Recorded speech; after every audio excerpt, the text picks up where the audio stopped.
ஓம் ஈஸ்வரா குருதேவா என்று சொல்லும் போதெல்லாம் உங்கள் உயிரை ஈசனாக மதித்து, உங்கள் உடலை கோயிலாக மதித்து, உங்கள் உயிரை உங்கள் உடலுக்குள் இருக்கும் அனைத்து உணர்வுகளுக்கும் குணங்களுக்கும் உடலுக்கும் உயிர்தான் குரு. ஏனென்றால் உயிர் வழிதான் உங்கள் உடலில் அனைத்து குணங்களும் அமைகின்றது, இந்த உடலும் அமைகின்றது. ஆகவே உங்கள் உயிரை குருவாக மதித்தல் வேண்டும், ஈசனாக மதித்தல் வேண்டும். அதாவது இன்று மனிதன்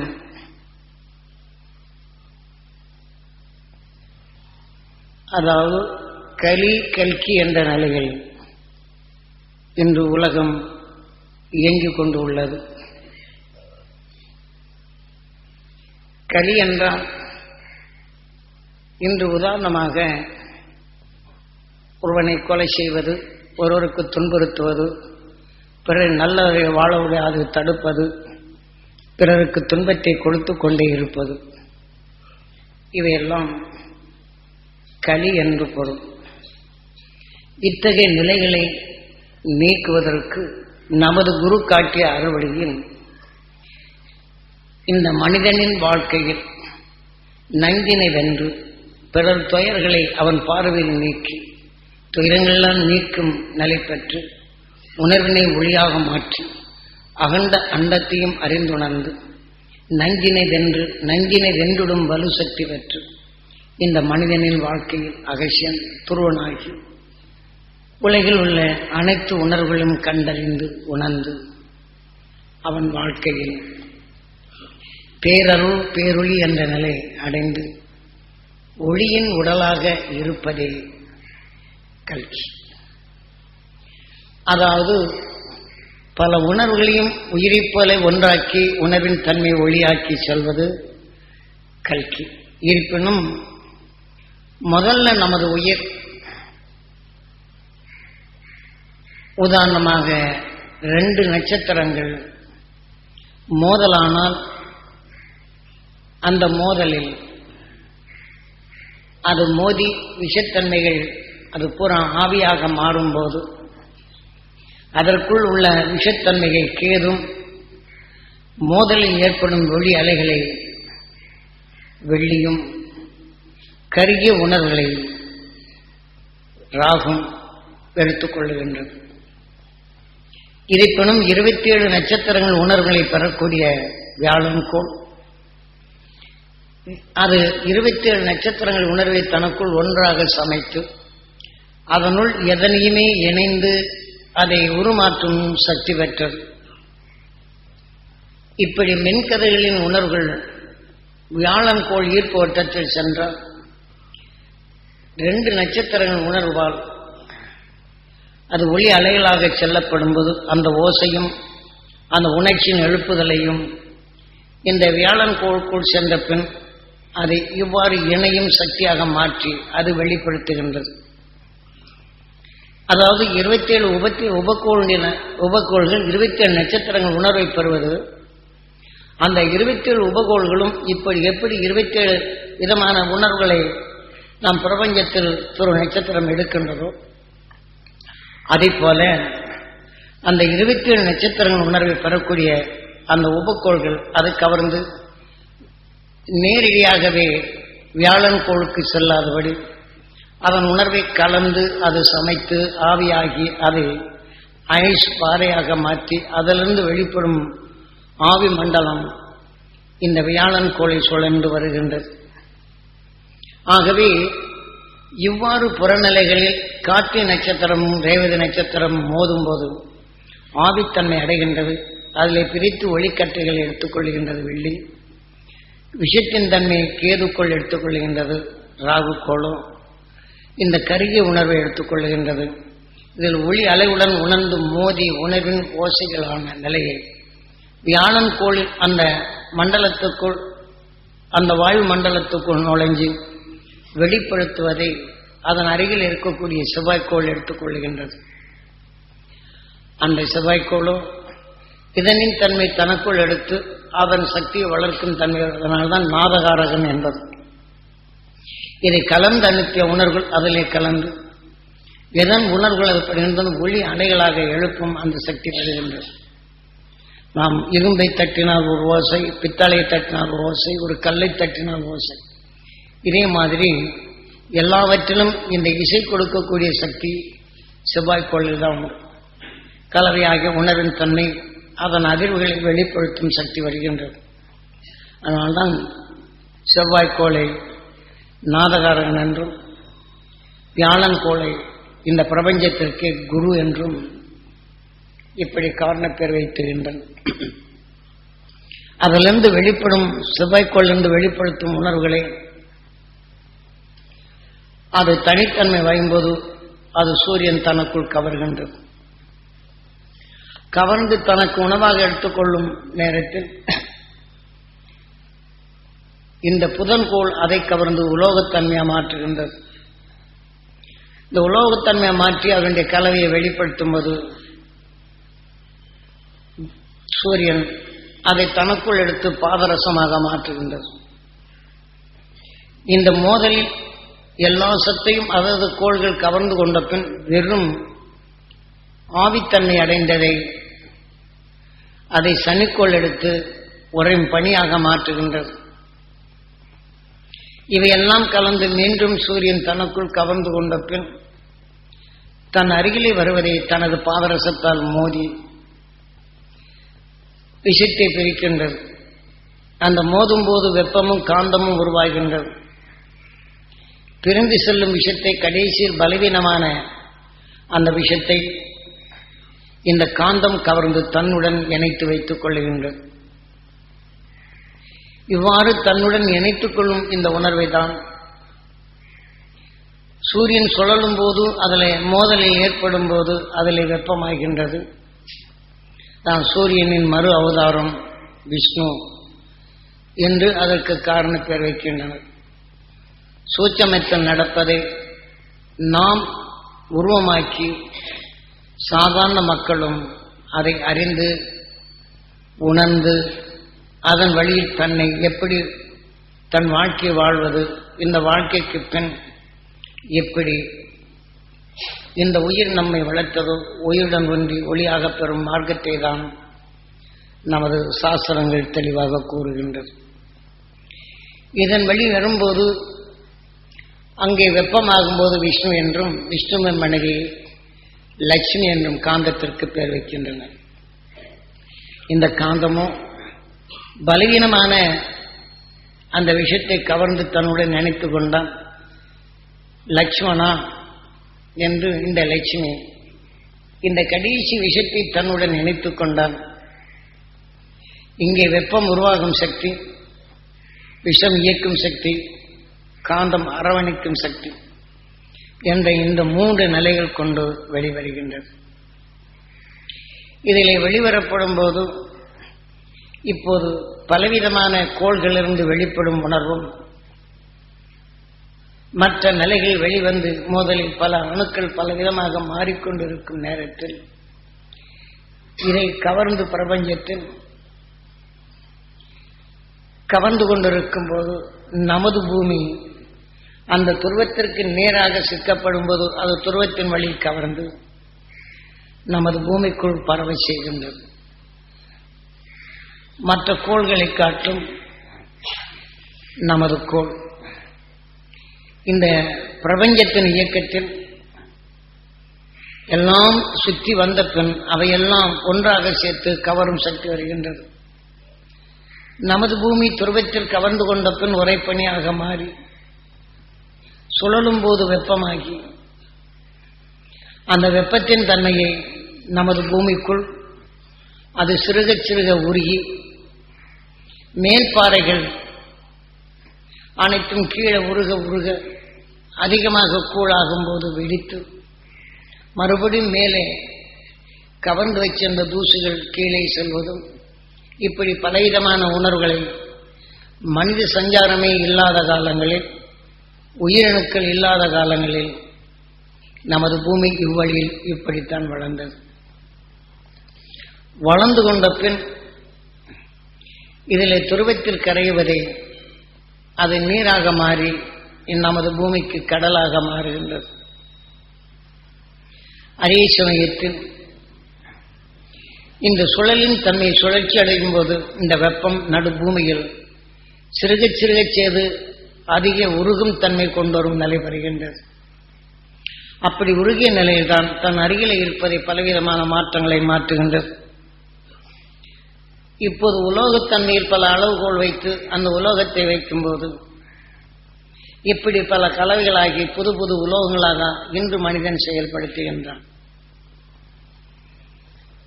இதே போல எத்தனையோ வகையான உலோகங்களை புது புதிதாக மாற்றி அமைக்கின்றான் மனிதன் வெப்பத்தால் தான். வெப்பம் இல்லை என்றால் உலோகத்தன்மை மாறாது. வெப்பம் இல்லை என்றால் நாம் மற்ற உணவுப் பொருட்களை சீராக்க முடியாது என்பதனை நாம் தெளிவாக தெரிந்து கொள்ள வேண்டும். இப்படி உருவான இந்த பூமிதான் நாளடைவில் இதன் தன்மைகள் வெளிவரும் ஆவியினை நமது சூரியன் கவர்ந்து அந்த உணர்வினை நமது பூமிக்குள் பரவச் செய்கின்றது. நமது பூமிக்குள் பரவச் செய்யும் போது முதல்ல கடலிலே உறையும் தன்மை வருகின்றது. அந்த உறையும் தன்மை வரப்படும் போது அதில் விஷத்தன்மை பெறுகின்றது. காரணம், அந்த வெப்பத்தால் மற்ற பொருளுடன் சேர்த்து விஷத்தன்மையாக மாறுகின்றது. இப்ப நீங்கள் எடுத்துக்கொண்டால் ஒரு தொட்டியில் தண்ணி வைத்து விடுங்கள். அந்த தண்ணி வைத்து விட்டால் சூரியனுடைய வெப்ப கதிர்கள் தாக்கப்படும் போது அது சிறுக சிறுக வளர்ந்து அந்த தொட்டியில் ஒரு விதமான பச்சை பசியர் என்று விஷத்தன்மை கொண்ட ஒரு அரிப்பு கொண்ட அந்த உணர்வுகள் வெளிப்படுகின்றது. பின் நாளடைவில் இதே போல ஒரு மின்னல் தாக்கினால் அந்த மின்னலில் 2 உணர்வு உணர்ச்சிகள் தாக்கப்படும் போது இதை இணைந்து கொண்ட உணர்வுகள் அதற்கு தக்க சரியாக வளையும் தன்மை வருகின்றது. இதை போன்று நம் பூமியில் பெருகிக் கொண்டிருப்பினும் இப்போ 27 நட்சத்திரங்களில் இந்த கார்த்திகை நட்சத்திரம் என்று வைத்துக் கொள்வோம். அது முதல்ல வியாழன், அது சுழற்சியின் வேகம் ஜாஸ்தி. அதிலிருந்து உமிழ்த்தும் தன்மைகள் வியாழன் கோள் ஈர்ப்புக்குள் செல்லும் போது அது முதல்ல வந்து விடுகின்றது. 2வது ரேவதி நட்சத்திரமோ அசுவனி நட்சத்திரமோ ஏதோ வருகிறது என்று வைத்துக் கொள்வோம். 2வது அதன் பின் வந்த பின் உள்ளே அந்த வியாழன் கோள் ஈர்ப்பு வட்டத்தில் செலுத்தப்படும் போது இது சுற்றி வரும் அந்த நிலைகளில் அது சிறுக சிறுக இதனுடைய சுழற்சி வட்டத்தில் வரும்போது அதனுடன் இணைந்து விட்டால் அது ஒரு துடிப்பின் தன்மை வருகின்றது. அந்த துடிப்பின் தன்மை வந்ததுதான் பெண்பால் ஆண்பால் என்ற இந்த நட்சத்திரங்கள் உணர்வலைகள் ஒன்றாக சேர்த்து, அதாவது ரேவதி நட்சத்திரத்தின் தன்மை அதிகரித்தால் அது பெண்பால் கால உருவாக்கும் உயிரணுவாக மாறுகின்றது. கார்த்திகை நட்சத்திரத்தின் உணர்வுகள் அதிகமானால் அது ஆண்பாலாக உருவாக்கும், அது உயிரணுவாகின்றது. ஆகவே அதன் வெளிப்படி வியாழன் கோளில் அது கவரப்பட்டு இத்தகைய உயிரணுக்கள் அங்கே உருவாகின்றது. இன்று நாம் உலகில் இந்த உயிருக்கெல்லாம் உயிரை உருவாக்கியது நாம் சூரியனால் கவரப்பட்ட நிலையானாலும் அதன் பருவநிலை வரக்கூடிய இந்த வியாழன் கோள் தான் கருவே உருவாகின்றது. அந்த உயிரணுக்கள் அது தொடர்ந்து அதுக்குள் உருவாகி வெளி செல்லுகின்றது. ஆனால் இந்த மின்னலில் 2 மின்னல்கள் 2 ரேவதி நட்சத்திரம் கார்த்திகை நட்சத்திரம் மோதும்போது மின் கதிரில் அந்த உணர்வலைகள் அந்த ஓசையுடன் வரும்போது இங்கே வியாழன் கோள் வரப்படும் போது அது நாதத்துக்கு தக்கவாறு ஒரு சாதாரண அணுவாக மாற்றுகின்றது. அவையெல்லாம் எதனுடன் சேர்கின்றதோ இப்படி எதிர்நிலையாகப்படும் போது பலவிதமான வண்ணங்கள், பலவிதமான குணங்கள், பலவிதமான யோசைகள் ஏற்பட காரணமாகின்றது. இதன் வழிதான் கோள்களும் பாறைகளும் மற்ற நிலைகளும் இவை கலவைகளில் தாவர இனங்கள் மனங்களும் வருகின்றன. இன்று பாறைகள் எடுத்தாலும் அதனுடைய மனங்கள் வரும். அதனால்தான் இதை வேதங்கள் கூறியபடி ஒன்று இணைத்து வாழ்ந்தால் ரிக், அதன் மனத்தின் தன்மை வெளிப்படும் போது சாம இசை. ஆக இந்த இசைக்கொப்பம் மாற்று இசை வந்தால் ஒத்துக்கொள்ளாது தள்ளிவிடும். ஆனால் இதன் விசைகள் மாற்றப்படும் போது மற்றொன்று அழுத்தம் ஆகும்போது துரைத்தி செல்லுகின்றது. மற்றொன்றோடு மோதும் போது இதை போல பலவிதமான வண்ணங்கள், மன உணர்வுகள், குணங்கள் மாறும் சக்தி வருகின்றது என்பதுதான் ரிக், சாம, அதன யஜூர். ஒன்று ஒன்றுடன் இணைத்தப்படும்போது மீண்டும் அதன் நிலையை, அதன் வழி, அதன் உணர்வை உருவாக்கும் அந்த ஈர்ப்பு சக்தி பெற்று காற்றில் கலந்துள்ளதை அதை கவர்ந்து தான் வளரும் தன்மையுடன் மலையானாலும் சரி, மண்ணுக்குள் இருக்கும் கல்லானாலும் சரி, இப்படித்தான் விளைகின்றது. ஒன்றில்லாது ஒன்றில்லை என்பதனை நாம் அறிந்து கொள்தல் வேண்டும். இப்படியான நமது பூமியில் வெப்பம் அதிகரித்து அதிகரித்து ஓரளவுக்கு அதன் குழம்பாக மாற்றி அது தாங்காத ஒருபுறம் வெடித்து அந்த குழம்புகள் வெளிவருவதையும் பின் அது அடப்படுவதையும் இன்று நம் பூமியில் பலவிதமான நிலைகள், வர்ணங்களை காணலாம்.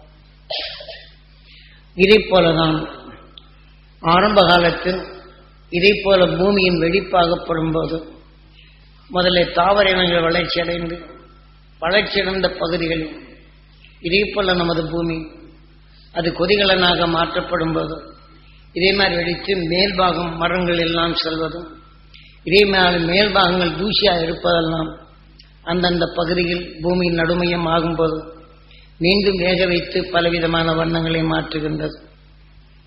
இதுதான் இயற்கையின் சுய நெறிகள். அக்காலங்களில் சில இடங்களில் பார்த்தோம் என்றால் இன்றும் பார்க்கலாம். மனிதர்கள் உருவாகி பல நிலைகள் பெற்றாலும், பல நகரங்கள் உருவானாலும், இத்தகைய பூகம்பங்களில் நகரங்கள் 2 அடுக்கு 3 அடுக்கு கூட உள்ளே சென்றுள்ளது. இன்று எடுத்துக்கொண்டால் முந்தைய பூகம்ப நிலைகளில் சிந்து நதி அதன் ஓரங்களில் எடுத்து பார்த்தால் சிந்து மாகாணங்களிலும் முதல் பூகம்பத்தில் ஒரு நகரமே உள் சென்றிருக்கின்றது. 2வது பூகம்பத்தில் மற்றொரு நகரம் உள்ளே சென்றோம். 3வது நகரத்தில் மற்றொரு நகரமே உள் சென்றது. ஆனால் இதை போல நகரங்கள் உள் சென்றாலும் அதனுடைய அழுத்தங்கள் அதிகமாக்கப்படும் போது கடல் நீர் அரித்து சென்று உணவின் தன்மை மாற்றப்பட்டு அது ஒரு மேடாகவும் மாறி பல நகரங்கள் மாற்றிக் கொண்டுள்ளது. இதை போன்றுதான் நமது ஊர்களிலும் பூமிக்கடியில் சில நகரங்கள், சில ஊர்கள் அது மடிந்துள்ளது. இதே போல நாம் கடல் அலைகள் பெருக்கப்படும் போது நகரங்கள், கடல்கள் மேலே மூடப்பட்டு கடலுக்கடியிலும் இதே போல் ஆகிவிடுகின்றது. ஏனென்றால் கடல்களில் பூகம்பம் கொதிக்கப்படும் போது அதனுடைய கொதிகலனாகி கடல் அலைகள் ஓங்கி வளர்ந்து ஆக மற்ற இடங்களில் இதனுடைய வேகத்துடிப்பால் அரிச்சு சென்று அமைத்து விடுகின்றது. இதெல்லாம் இயற்கையின் மாற்றங்களே. இன்று இருப்பது நாளை இல்லை என்ற நிலையில்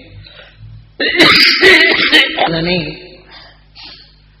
நாம் அறிந்து கொள்ளுதல் நல்லது. ஏனென்றால் இன்று நாம் இந்த உடல் பற்று வச்சுதான் அதிகமாக வாழ்வோம். உயிர் பற்றி யாரும் வைப்பதில்லை. நாம் தீயிலே குதித்தால் உயிர் வேவதில்லை. இதில் உணர்வுகள் அனைத்தும் வெந்து விடுகின்றது.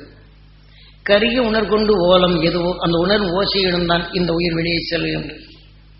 அதற்கு தக்க இன்னொரு மனித உடலை சென்றான், அவன் உணர்ச்சி எடுத்து அவனையும் தீயில் குதிக்க வைத்து விடுகின்ற இந்த உணர்வுகள் அவனையும் மடியை செய்கின்ற மனிதனான பின் இது சென்ற பின்.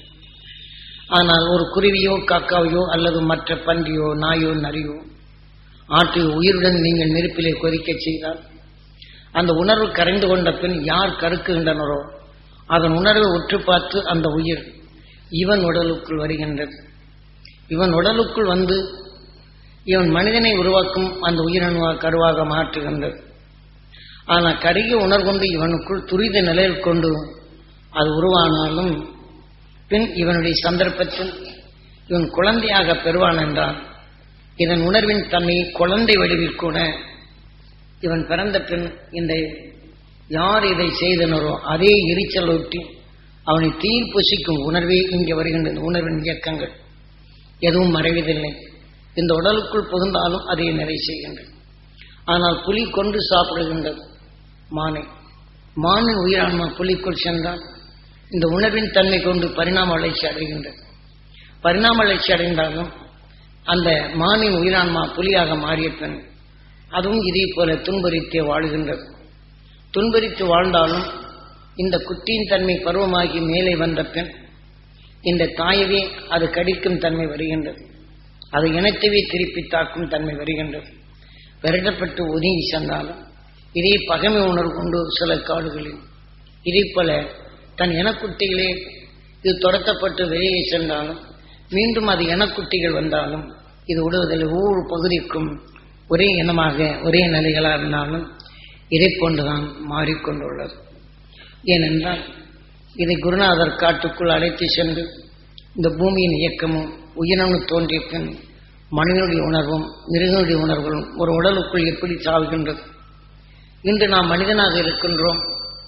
உதாரணமாக பூகம்பத்தில் நாம் கவர்ந்து விடுகிறோம் என்று வைத்துக் கொள்ளும். இதனால் மரணம் அடைய போகும்போது இதன் உணர்வின் தன்மை கொண்டு நாம் மடிந்தால் இதன் உணர்வுத்தன்மை கொண்டு பூமிக்குள் இதை அடைப்பட்டு கல் தேரைகளாக வளரும் சந்தர்ப்பம் வருகின்றது. ஆக அமைந்த உயிர்கள் மீண்டும் அதுக்குள் இருந்து ஏதாவது ஒரு சந்தர்ப்பத்தில் வெளிவந்தால் இந்த பூமத்தில் அது மறைந்து அது கூழாக மாறினாலும் இதன் உயிரின் தன்மைகள் எரிப்பூச்சிகளாக மாறும் தன்மை வருகின்றது. ஒன்றை விட்டால் உணர்வின் தன்மை மோதும் போது அது நெருப்பலைகளாக எப்படி மாறுகின்றது. இந்த உயிரின் இயக்கங்கள் உணர்வு தக்க அந்த உயிரின் இயக்கங்கள் எப்படி வருகின்றது என்பதனை குருநாதர் தெளிவாக காட்டுகின்றார். இன்று மனிதனான பின் எத்தனையோ கோடி உடல்களை கடந்து வந்த மனிதன் நாம் இப்போது எப்படி வாழுகின்றோம் என்ற நிலையை சிந்தித்து பார்ப்போம். மனிதன் வாழ ஆசைப்படுகின்றோம், செல்வத்தையும் தேடுகின்றோம். தேடி செல்வத்தை பாதுகாக்க மனதை பறிகொடுக்கின்றோம். மற்றபடி வேதனை என்ற உணர்வானால் அந்த உணர்வின் சூதுக்குள் சிக்கப்படுகின்றது. நமக்குள் செல்வத்தால் வரும் அதை காக்க எடுக்கும் வேதனைகள் நமக்குள் எத்தனை நோய்கள் உருவாக்கின்றது. இதன் வெளியிலே நம்மை அழைத்து செல்கின்றது. தேடி செல்வம் இருந்தாலும் செல்வத்தால் எப்படி இயக்கப்படுகிறது என் குருநாதர் காட்டுக்குள் அழைத்து சென்று பாசத்தால் மக்களாகவும் தான் சுகமாக வாழ்ந்த காலங்களில் நீ எண்ணி பார்க்கப்படும் இந்த உணர்வுகளும் காட்டுக்குள் ஒவ்வொரு உயிரணுக்களும் எப்படி அது தன்னை வாதிட்டுக் கொள்ளுகின்றது. அது உணர்த்தன்மை மாறுகின்றது, உடல்கள் மாறுகின்றது. மாறிக்கொண்டே உலகில் நீ மாற வேண்டியது எது என்பதனைத்தான் குருநாதர் இவ்வாறு காட்டுகின்றார். ஏனென்றால் இதையெல்லாம் இன்றைய உலகம் இந்த பூமியின் மாற்றங்கள் பெரும் கொதிகலனாக மாறிவிட்டது. நமது பூமி மட்டுமல்ல, நமது பிரபஞ்சமே. மனிதன் இந்த பிரபஞ்சத்தில் உருவாக்கிய மனிதன் மின்னலால் தாக்கப்பட்ட மணல் மிதந்து கடலில் தாக்கப்படும் போது அது மணலாக மாறி அதை பிரித்தெடுத்து அதே கதிர் இயக்கங்களை உருவாக்கும் திறன் பெற்றான் மனிதன். இப்படி எடுத்துக்கொண்டு தன் நாட்டை காக்க பிரிது ஒன்றை தான் வாழ இப்போ உயிரினங்கள் எப்படி தான் வாழ மற்ற நிலைகளை கொண்டு புசிப்பதும் மற்றொரு இடத்திலிருந்து வரக்கூடிய தன் இனமே தாக்கி கொண்டு குவிப்பதும் இருப்பது போன்று இன்று மனிதனான பின் இந்த மிருக உணர்வை பெற்றால் விஞ்ஞான அறிவு வளர்ந்தாலும் அந்த மிருக உணர்விலிருந்து அவன் மாறவே இல்லை. ஆக மனிதனாக பிறந்தோம், தீமைகள் அகற்றும் வலிமை பெற்றோம், தீமையிலிருந்து விடுபடுவோம் என்ற உணர்வு இந்த விஞ்ஞானிகள் இருந்தும் சரி, இந்த அரச நிலைகளும் இருந்தும் சரி, நாம் மக்களை காப்பேன் என்ற நிலையில் இருக்கும் மனிதர்களும் சரி. ஆக நாம் இன்று அரசாங்க நிர்வாகத்துக்கு செல்லப்படும் போதும் இந்த உணர்விலிருந்து மனிதன் மாறுபட்ட நிலையே இல்லை. ஆகவே பிறர் துன்படுவதும் துன்பப்படுத்துவதும் துன்பத்திலிருந்து விடுபடும் என்ற உணர்ச்சிகளை இன்று மனிதன் நிலைகள் மாறி மனித உடலுக்குள் ஏற்பட்ட இந்த உணர்வுகள் இன்று காற்று மண்டலத்தில் மிகவும் நச்சுத்தன்மையாக மாறிக்கொண்டுள்ளது. இதை போன்ற உலகில் நாம் வாழுகின்றோம். இனி 2, 3, 4 ஆண்டுகள் ஆகிவிட்டால் இந்த பூமியின் செலவு எவ்வாறு ஆகும் என்று சொல்ல முடியும். இந்த விஞ்ஞான அறிவால் எடுத்துக்கொண்ட உணர்வுகள் தனது நாட்டை காக்க உலகில் எங்கிலும் விஷத்தின் தன்மை உருவாக்கி விஷத்தை பரப்பினால் ஒரு நொடிக்குள் மனிதன் அந்த உடல் மடிந்து விடுவதும் விஷத்தை தாங்கி உயிரணு வெளிவருவதும் இந்த உயிரணு வெளிவந்த பின் விஷத்தை பாய்ச்சி உணவாக உட்கொள்ளும் உடலாக மாற்றும் தன்மை இன்று விஞ்ஞான அறிவால் வந்துவிட்டது. ஆகவே இதை போல மனிதனாக இன்று இருக்கின்றோம். விஷத்தை நுகரப்படும் போது மீண்டும் விஷ ஜந்தாக நாம் மாறும் நிலைகளே இன்று உருவாகி வருகின்றது என்பதனை மறந்திடல் வேண்டாம்.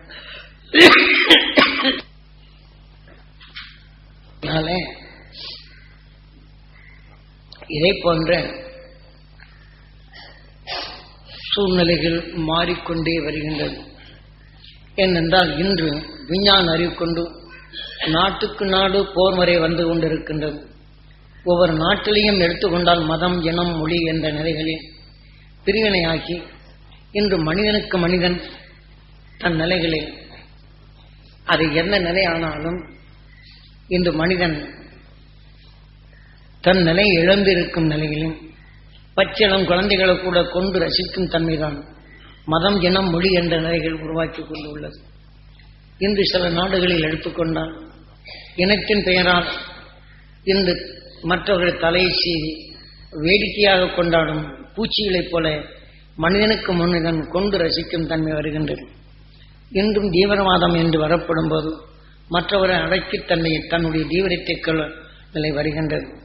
இது மனிதனுக்கு மனிதன் தன் அருகிலே இருக்கும் மனிதனை வாழப்பழப்பும்போது இந்த உணர்வு தோற்றப்பட்டு மனிதன் ஈகை இரக்கம் என்ற நிலையற்று பகைமை உணர்வு வளர்க்கும் தன்மையும் பகைமையை வளர்த்திடும் தன்மையும் பகைமையுடனே வாழும் தன்மை வருகின்றது. வேதனையும் வெறுப்பும் சோகமும் இதை போன்ற நிலையும் பயத்தை கொண்டு இந்த உணர்வு தான் இன்று மனித உடலில் உருவாகும் சக்திகள் அதிகரித்து வருகின்றது. இதை போன்ற நிலைகளிலிருந்து நாம் தூய்மையாவது என்றோ நாம் என்றும் மனிதன் அல்லாத நிலைகளை மாறும். இது என்றால் இன்று நாம் புழுவிலிருந்து மனிதனாக மாற்றி வந்த நிலைகளை விஞ்ஞான அறிவால் இந்த விஷத்தன்மைகள் காற்றிலே பறக்கப்பட்டு மனிதனுக்குள் உருவாக்கப்பட்டு விஷ அணுக்களாக உருவாக்கப்பட்டு அவர் உடல்களையும் அதந்து மடியும் தன்மையும் பிறரை மடியச் செய்யும் உணர்வுகளையும் அதிகரித்து வருகின்றது. இதுதான் கலி என்பது. இன்று இந்த உயிரணு தன்மையில் தோன்றி கலித்தன்மை அடையப்படும் போது அற்று நாம் மீண்டும் நாம் புழுவிலிருந்து எப்படி மனிதனாக வந்தோமோ இதே போல உணர்வு வளரப்பட்டு இந்த மனிதன் சிந்தித்து செயல்படுத்தி தீமையில் அகற்றும் சக்தி பெற்ற மனிதனாக இருக்கும் நாம் இந்த சிந்தனை அனைத்தும் இழந்துவிட்டு உயிரினங்கள் தான் வாழ அஞ்சி எப்படி வாழுகின்றதோ அதே போல மனிதனும் அஞ்சு வாழும் தன்மையும் ஆக அதே சமயத்தில் தாக்கி விஷத்தை பாய்ச்சி கொண்டு கொள்வதும் விஷத்தை பாய்ச்சி உணவை தன் உணவாக உட்கொள்ளும் நிலைகள் வருகின்றது. இதை போன்ற நிலைதான் இன்று மனிதனின் கடைசி நிலை கலி என்ற நிலைகள் இருக்கின்றோம். இப்படி உலகம் முழுதும் மறைந்து கொண்டிருக்கும் நிலைகளில் சில நகரங்களில் எடுத்துக்கொண்டால் மனிதன் வாழ முடியவில்லை என்று கூட சொல்லலாம்.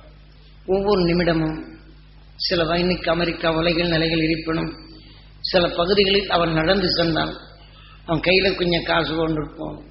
இல்லை என்றால் காசு இல்லாமல் அவனை அடித்து அவனை ஏண்டா காசு இல்லாமல் அப்படின்னு உதைக்கிற நிலைமை இருக்கு அமெரிக்காவில். இதே போல ஒவ்வொரு நாட்டிலையும் மனிதனுக்கு மனிதனை சாப்பிடும் நிலைகள் உருவாக்கி கொண்டுள்ளது. இன்று ரஷ்யா எத்தனையோ விஞ்ஞான அறிவில் சென்றது. இந்த உணவு தட்டுப்பாடு வரப்போகும்போது நீக்குழக்கள் எப்படி பல இதுகளை கொண்டு மனிதனை கொண்டு உணவாக உட்கொண்டானோ அதன் உணர்வு பரவப்பட்டு இன்று சில நிலைகள் இதே போல் ஆகின்றது.